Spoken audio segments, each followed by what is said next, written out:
नहीं जाओ, कौन मारते हैं? अभी जाओ तो घर जाओ, कौन मारेंगे मेरे को?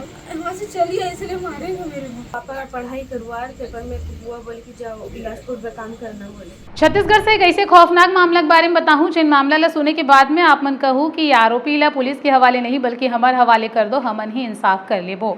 दरअसल दू जन नाबालिग लड़की मन है एक जन पुलिसकर्मी के घर में झाड़ू पोछा बर्तन के काम करत रही सवे। एकर मन के जिन मुंह बोले रिश्तेदार मन है उही मन जो है एमन ला पुलिस के हवाले करे रही सवे और ये कही सवे कि ते पुलिसकर्मी घर में झाड़ू पोछा के काम करवे और ओकर बाद में ते यहाँ पैसा हमन ला भेजबे करके। तो ऐसे में एमन काम करत रही से और जब कभी ऐसे होए कि एमन थक के नीचे बैठ जाए तो ये पुलिसकर्मी और एकर मन के जो बीवी रही सवे वो दोनों जने लइका मन ला खूब मारे और एकर मन ला प्रताड़ना घलो करे। तो ऐसे में एमन जो है एक दिन भाग के घर ले निकलिन हवे और फिर बिलासपुर में एक ठन मोबाइल दुकान में बैठे रही सवे। जब एमन ला पुलिस देखी सवे पूछताछ करिस तो एमन अपन संग बीतेला सब एकर मन के संग में जितना शोषण होए रही सवे सब बात ला पुलिस के सामने में स्वीकार करी से। अब आपे मन सोचो कि पुलिस जेला हमर रक्षक कहीथन उही हा अगर भक्षक बन जाही तो का होही। ऐसे में संविधान के ज्ञान हमर मन से ज्यादा तो पुलिस ला रही थे। फिर ये आरोपी जेमन ला आप मन अपन स्क्रीन में देख सकते हो ये कैसे जो है नाबालिग लड़की मन से काम करात रही से। अब आप ही मन सोचो कि ऐसे आरोपी ला का सजा दिए जाना चाहिए। पुलिस में कौन है?